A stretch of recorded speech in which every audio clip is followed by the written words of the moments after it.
Эрийн студид татан морилны үзэгчтэй бид тантай зочноо уулзуулахаар яг одоо студидд ороод байгаа юм. Монголын хөгжлийн бэрхшээлтэй иргэдийн холбооны ерөнхийлөгч Мөнх Сарвал манай студидд ирээд байгаа. Маа танд энэ өдрийн төргий. За сайн байна. Тэгэхээр өнөөдөр бас 12 цагт хөгжлийн бэрхшээлтэй иргэдийн эрхийг хамгаалах нэгдсэн төр хорооноос хөгжлийн бэрхшээлтэй хүний эрхийн тухай хуулийг хэрэгжүүлэхийг шаардаж болов цуглаан зохион байгуулсан. Энэ асуудал, энэ үйл явдал танай байгууллагатай холбоотой юу? Энэ бол манай байгууллагатай ямар ч холбоо байхгүй. Манай байгууллага бол хөгжлийн бэрхшээлтэй хүний эрхийг хэрэгжиж эрхийн хэлцэлтэнд хяналт тавьдаг, нийтлэг, хууль ёсны язгуур эрхийг хамгаалдаг юм байгууллага. Тэгэхээр өнөөдөр Монгол улсын хэмжээнд хөгжлийн бэрхшээлтэй иргэдийн тоог бол яг янз бүрээр нэрлэдэг шүү дээ. Одоо зарим нэг нь 110 мянга, зарим нь 100 мянга, зарим нь 97 мянга, 98 мянга гэдэг ингээд статистик тооног ингээд рөөдтэй байдаг юм байлээ. Яг мэдээлэл ингээд ухахаар яг танай байгууллагын зүгээс яг энэ тал дээр хийсэн судалгаа байгаа. Ер нь өндөр Монголд хичнээн хөгжлийн бэрхшээлтэй иргэн амьдардаг юм бол манай байгууллагад энэ тоон баримт бол байхгүй. Ягаад гэвэл бид нар энэ судалгаа хийх эдийн засгийн боломж байхгүй. Хоёрдугаарт энэ тоо баримт бол бид нар статистикийн тоо баримтыг л баримталж байгаа. Энэ жилийн байдлаар бол 101 мянган хөгжлийн бэрхшээлтэй иргэн байдаг гэж ингэж статистикийн тоо баримтаас гаргасан. За магадгүй бид 2 сая хүнтэй байхдаа 150 мянган хөгжлийн бэрхшээлтэй хүнтэй байсан тоо статистикийн тоо баримтаар. Энэ үед хүн одоо хөгжлийн бэрхшээлтэй болно гэдэг энэ хүн ядуу гэдэг ийм ойлголттой. Ийм муухай нэр авахгүй тулд хүмүүс хөгжлийн бэрхшээлтэй болохгүй гэж тэр группт орохгүй гэж явдаг байсан. Гэтэл одоо бол бүрдхийг одоо ирмэлцдэг болсон байна. Ягаад гэвэл амьдрал ямар байгуулаа та бүхэн мэдж байгаа. Энэ амьдралынхаа одоо нөгөө хэрэгцээ болгож ингэж ашиглахын тулд одоо хөгжлийн бэрхшээлтэй болохын төлөө явж байна. Энэ тоо баримт бол маш худлаа гэдэг нь батлагдж байгаа. Олон тоо баримтаар батлагдж байгаа. Ягаад гэвэл зэрэг социализмын үе гэдэг чинь одоо 2 сая хүнтэй байх чинь социализмын үе байсан тийм ээ. Энээс хойш чинь бидэнд ч нөгөө автын осол нэмэгдэж байна. Уурхайн осол нэмэгдэж байна. Барилгын осол нэмэгдэж байна. За зарим нэгэн эмчийн буруутай үйл ажиллагаа нэмэгдэж байна. Одоо улсын эмнэлэг бол маш нэр хүнд муутай болчихлоо шүү дээ. Энэ болгоныг нэмээд байхад, энэ болгон нэмэгдээд байхад хөгжлийн бэрхшээлийн иргэдийн тоо баримт ягаад цөөрөөд идэв, багасаад идэв. Энэ дээр бас ярих асуудал. Тэгэхээр яг өнөөдөр Монголын нөхцөлд хөгжлийн бэрхшээлтэй иргэдийн эрхийг хамгаалах чиглэлд ер нь ямар ажил хийвэл зүгээр юм. Өнөөдөр тэд эрхээ хамгаалуулж чадчихэв үү? Хамгийн гол нь энд тэдний эрх шиг хамгаална гэсэн төрийн бус байгууллагуудын талаар ярих хэрэгтэй л дээ. Нэгдүгээр тийм төрийн бус байгууллагууд юу хийдэг? Тийм ээ? Тэгэхээр зэрэг мэдээлэл түгээх, уриалан дуудах, сурталчлах. Хоёрдугаар тогтвортой хөгжлийн зорилт чиглэсэн төсөл хэрэгжүүлэх. Гуравдугаарт хөндлөгийн хяналт, мониторинг, одоо энэ төр засгийн үйл ажиллагаанд мониторинг хийх. Шаардлага тавих. За дөрөвдүгээр цуглуулсан тоо мэдээллийг одоо төртөөгөө хамт ашиглах. Ашиглахад хамтарч ажиллана гэж ийм л юм байгаа. Түүнээс одоо өнөөдрийн байдлаар бол энэ өнөөдөр энэ жагсаал цуглаа хийгээд энэ яамд одоо төр засагтай энэ шаардлагатай асуудлын цаана бид энэ наан ингэж хүний эрхийн талаар ярьж байгаа боловч цаана ямар нэгэн хувийн ашиг сонирхол нуугдж байгаа нь илт харагдаж байгаа. Би ингэж хэлэх юм. Тухайлбал нэр зааж хэлье л да. Хөдөлмөрийн баатар, Олимпийн аварга, баатар жив. Нэг ч гишүүнчл байхгүй. Нэг ч хүний төлөө явдаггүй. Ийм хүн бэжэж энэ өдөр ингэж явж байна. Баясгалан гээд хараагүй иргэдийн нэрийг барьж 78 оноос хойш хараагүй иргэдийн байгууллага байлаа шүү дээ. Дүлийн иргэдийн байгууллага байлаа. Эдний төлөө ингэж одоо нэрийг барьж ингэж яваад байдаг. Манай байгууллага бол шал өөр л дөө. Энэ төр засгийн бүх байгууллагуудын дүрмийг авчирч уншаад энэ байгууллага хаашаа явдаг, ямар байгууллага юм тийм ээ гэдгийг сайн судлах. Тэгээд тэднэртэйгээ тэр чиглэлээр нь ажиллах ёстой байхгүй. Манай бол нэгдсэн улсын байгууллагын дэргэд байдаг DPI гэж Disable People's International гэж олон улсын байгууллага. Энд нэг улсаас нэг л байгууллага гишүүнчлэлтэй байдаг нь манай авдаг байхгүй. Энэ байгууллага ямар учиртай байгууллага вэ? Хөгжлийн бэрхшээлтэй иргэдийн нийтлэг хууль ёсны язгуур эрх ашиг хамгаалсан юм байгууллага. Одоо энэ дөрөв нь байж штэ. Хөгжлийн бэрхшээлтэй иргэдийн үндсэн хууль гэж байна. Энэ хуулийг л бид баримтлах ёстой. Ингээд төр засагтайгаа хамтарч ажиллах ёстой байхгүй. Бид энэ хуулийг л баримтлан энэ хуулиас юус гажихгүй. Энэ хайрцаг дотор явах хэрэгтэй. Гол зорилго нь хуулийн яг би түрүү хэллээ хөгжлийн бэрхшээлтэй хүн эрх. Хөгжлийн бэрхшээлтэй хүн эрүүл хүний нэгэн адил эрхээ эдлэх ёстой. Дутуу юмн дээр нь төр туслах ёстой. одоо цаа хэлээ шүү дээ. Нэгэн үндэсний байгууллагын одоо харьяанд байдаг гэдэг дэргэд байдаг гэдэг тийм ээ. Тэгэхээр нэгэн үндэсний байгууллагаас бас 2015 онд доктортой хөгжлийн зорилтыг бас улс орон даяараа дэлхийд даяар зарлаад доктортой хөгжлийн зорилтуудыг одоо биелүүлэхийг 5 жилээр одоо ажлуудаа явуулахыг бол уриалж байгаа. Нийт 17 зорилт байгаа. Энд ч гэсэн гол учир нь болохоор бүх хүн эрх тэгш, бүх хүн ижил төвшнөөс эхэлж, бүх хүн ямар нэгэн одоо ялгарлан гадуурхалд өртөлгүйгээр адилхан эрхээ тэгш шийдэлж хамтдаа хөгжихийг бол ингэж байлсан ийм уриалгууд байгаа. 17 зорилтууд бүгд бол яг тийм уриалгатай байдаг тийм ээ. Тэгэхээр энийг бас Монголд хэрэгжүүлэхэд одоо танай байгууллагын оролцоо ямар байна? Энэ төр тоохгүй байна л да.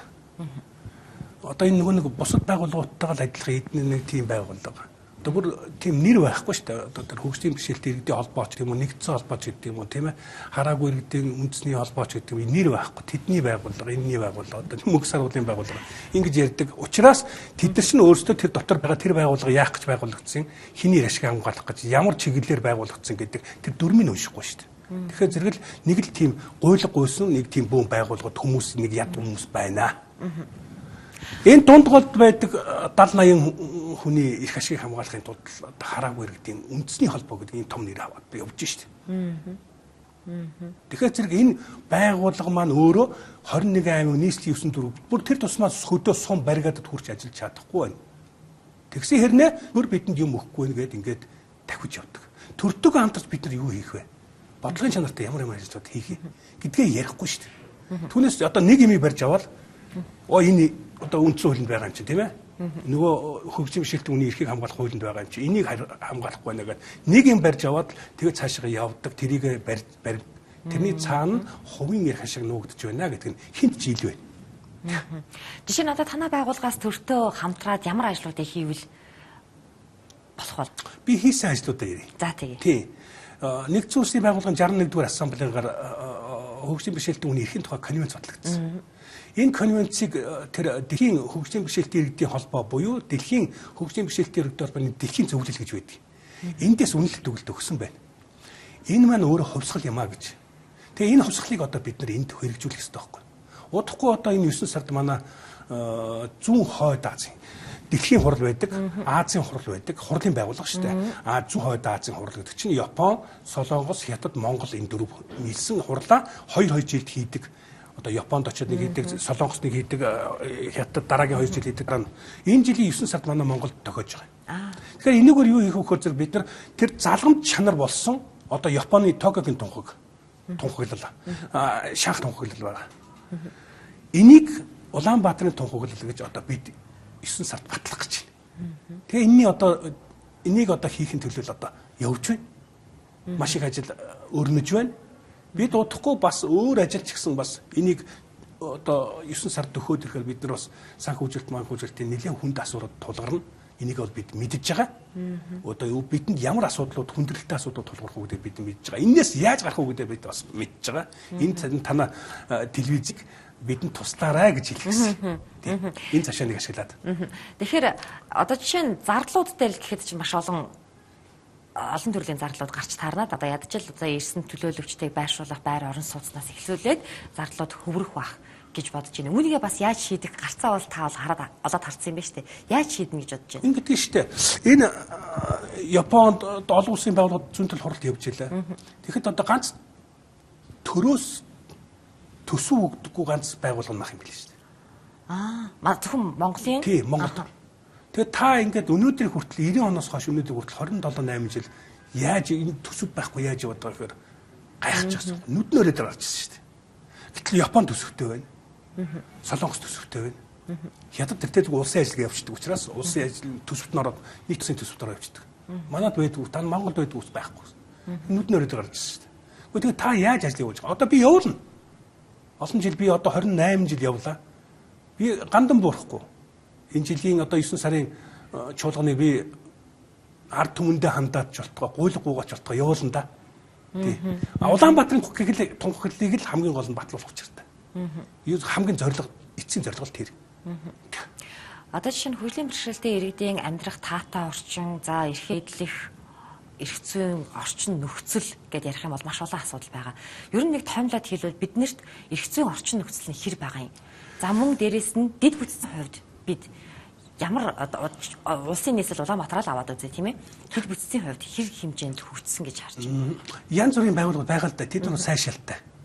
Өөрөөр хэлэх юм бол одоо юу гэдгийг хараагүй гэдэг байгууллагууд, дүүлээ гэдэг байгууллагууд. Энэ бол өөрсдөө яг тэр чиглэлээр ажиллаа хийгээд явбал бидэнд маш их одоо энэ хөгжлийн бэрхшээлтэй маш их одоо эерэг уул амьсгал бий болгоно л да. Гэтэл тэгж чадахгүй шүү дээ. Эрх зүйч бол бүрдсэн. Одоо стандарт байж байна. Одоо барилгын орон зай стандарт, гудамж талбайн стандарт байж байна. Энийг яагаад мөрдөхгүй байгаа юм? Тийм ээ? Төрийн бус байгууллага гэдгийг л чадваргүй байлгаж байж энэ төр чинь яваад шүү дээ. Хэрвээ энэ би төрийн бус байгууллагатай хамтарч хийе 50% оролцсон гэд ингэх юм бол бид чинь тэрний талд нь одоо ажиллах маш их нөөц болцоо байна шүү дээ. Өрөөсөн хөлгүй нөхөд байж, өрөөсөн гараагүй нөхдөд байж, тэр чинь одоо толгойтой хүн байж шүү дээ, инженерүүд байж, тийм ээ. Гэхдээ тэр чинь хэрэгжүүлэхэд юу болохгүй юм. Хамгийн гол бидний оролцол хэрэгтэй байна. Оролцоо их чухал юм. Тэгэхээр та бас одоо ирэх 9 сард болох энэ үйл ажиллагааныхаа талаар төрийн өндөрлгүүдэд одоо удирдлагуудад ер нь хандаж үзсэн. Ямар хөө хариу өгч явах юм? За одоо ер нь тэгээ нэг тийм бүрхэгдүү маягийн л да. Гэхдээ тэр тусмаар намайг хурцлж байна. Гарц би олно. Гэхдээ ингээд уг нь бол эн чинь ингээд тодорхой ажлуудыг одоо хариуцж хийдэг шүү дээ тийм ээ. Тэгэхээр одоо хөдөлмөр нийгмийн хамгааллын яам дээр бол яам болон за тэр сайдд бол та хандсан баг. Хандсан байгаа. Тэгээ хамтаад тэр маань нэг цохотод явж л байгаа юм байлээ. Тэгээд тэд нар маань одоо нэг л тийм бүрхэг байна. Тэд нар маань одоо нөгөө би ч бас сангийн яамд сандсан шүү дээ. Тэгсэн чинь яамаараа өөрийнхөө хариуцдаг яамаараа дамжуулаад ороод ирсэн. Тэгээд одоо тэгэл хүлээж байна. Юм тун утахгүй бас хотын захиргаанд хандна. Хотын захиргаанд хандаг байгаа. Хотын захиргаанд хандна. Улаанбаатарын тунх гэдэг маань Улаанбаатарт хэрэгжих гэсэн шүү дээ. Тийм. Нэг нөхөр хэлж яана л да нэг одоо төрийн одоо хүн. За наад чинь тунхгийн чанартай юм. Токиогийн тунхыг би ачаад өрөөссөн. Яг манай салбарыг хариуцсан үндэ байхгүй юу? Шанхайн тунхыг авчиж үзүүлж байгаа байхгүй юу? Ашиг тунхаг юм да гэж. Үгүй. Энэ тунхаглаа. Энэ хэрэгжүүлнэ гэж байгаа үстэй. Нөгөө талаас нь харуул. Гэтэл төр бол айгүй сул талаас нь харж байгаа байхгүй юу? За наач нэг тунхгийн чанартай байдаг. За хэрэгжүүлсэн ч болно, хэрэгжүүлэхгүй ч гэж болно. Эцэг маягтай юм харж байгаа байхгүй юу? Үгүй. Энэ бол энэ тунхагласан бол тунхагласан. Би Улаанбаатарын тунхгийг заавал батлуулна. Одоо яг энэ хөгжлийн бэрхшээлтэй иргэдтэй холбоотой хичнээн төрийн бус байгууллага байдаг юм бэ. Ер нь тийм танаатай бас хамтардаг одоо адилхан нэг чиглэлийн одоо ийм байгууллагууд хэд байдаг юм бол. Манайхтай яг адилхан нэг чиглэлийн байгууллага гэж бол огт байхгүй шүү дээ. Ягаад гэвэл манайхыг яг давтсан дөрмийн ч гэсэн давтсан тийм байгууллага нэг ч байхгүй. Нөгөөдөл нь болохоор зэрэг хараагүй ч гэдэг юм уу, дүлий ч гэдэг юм ингээд нөгөө соггийнхаа хэлбрээр яваад байна. Хэлбрээр өөрөөр. Гэхдээ бас ер нь хичнээн тийм байгууллага төрийн бус байгууллага манай. За энэ бүртгэлийн газраас зүгээр шүүлгээд яах юм бол 600 гаруй байгууллага байдаг гэсэн. Яг зөвхөн хөгжлийн бэрхшээлтэй иргэдийн эрхийг хамгаалах чиглэлээр. Одоо яг үйл ажиллагаанд нь ингээд одоо оролцоод явдаг тийм ээ. Манайд бас нэг 20-од байгууллагууд байгаа. Яг ингээд тогтмол нөгөө хүмүүсийнхаа өөрийнхөө хийж байгаа ажлын төлөө ингээд явъя гэсэн ийм байгууллагууд 20-од байгууллагууд байдаг. Тэр одоо төрийн бус байгууллагуудтай танаа зүгээс хамтарч ажиллах юм ээ. Хамтарч одоо ингээд дараагийн ажлыг хийгээч ингэж хамт ингэж нэг зөвхт алхах гэдэг юм уу. Тийм уриалга гаргаад ингээд хамт ингэж ажлыг хийх боломж болсон гэж зөвшөөрөхгүй шүү дээ. Ягаад гэвэл эрх зүйн орчин чи өөрөө тийм одоо юу гэдэг нь мангар юм байна шүү дээ. Одоо энэ төрийн бус байгууллагуудын тохон хуулийг өөрчлөх хэрэгтэй хамгийн түрүүнд. За. Гадаадынх нь гайхаж байгаа шүү дээ. Энэ ягаад ийм их танаад ийм их олон байгууллагууд байдаг гэд. Тэгэхээр зөв нөгөө хөгжлийн бэрхшээлтэй хүний нийтлэг эрх ашигыг хамгаална гэдэг одоо нөгөө конвенц одоо нөгөө төрийн бус байгууллагуудад биш хөгжлийн бэрхшээлтэй хүний эрхийн тухай хуулийн дээр байж байгаа шүү дээ. Гэтэл одоо эдгээр чинь өөрсдийнхөө соггийг илүү ингэж гарч ирэх нөхцөл болж шүү дээ. 5 хүн нийлээд төрийн бус байгууллага байгуулж болно гэж. Одоо жишээлх юм бол өрөөсөн бөөргүү байж болно. Гэтэл нэг 5 хүн нийлээд бүгдээр өрөөсөн бөөргүү хүний төрийн бус байгууллага байгуулъя гэхэд бүх юм нээлттэй байгаа байхгүй. Төрийн бус байгууллага байгуулах нээлттэй байгаа байхгүй. Гэтэл эн чинь одоо өөрөө эцэс тэр хүний амжиргаа нь болж хүрээд байна шүү дээ. Нөгөө олонний төлөө явах биш. Би өөрийгөө энийгээр тэжээнэ гэсэн ийм л ойлголттой яваад байна шүү дээ. Тийм болцсон. Хоёулаа нэгдээд та гэхээр зэрэг үгүй. Ягаад гэвэл надтай нөгөө нэг юм хувааж идэх гэдэг шүү дээ. Хуваалцах гэдэг. Би юу гэж хуваалцах юм? Гээд яваад байгаа байхгүй юу? Би бол хамаалал би энэ бүгдэнд нь хэлсэн шүү дээ. Та нар бүгд тамгаа уруулгаж ирээд энэ Монголынхон DPI-д ор нэгдъя. Хамаалал сайхан сонгуулаа хий, га сонгоё, удирдах зөвлөө сонгоё.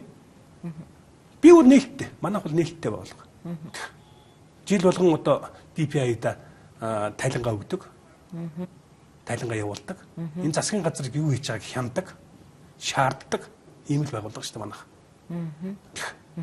Ингээд урилгыг хүлээж авч ирж ярилцсан танд баярлалаа. Бидний ярилцах цаг тун хомсхон байлаа. За танд болон танай хамт олондоос ажлын өндөр амжилт хүсье.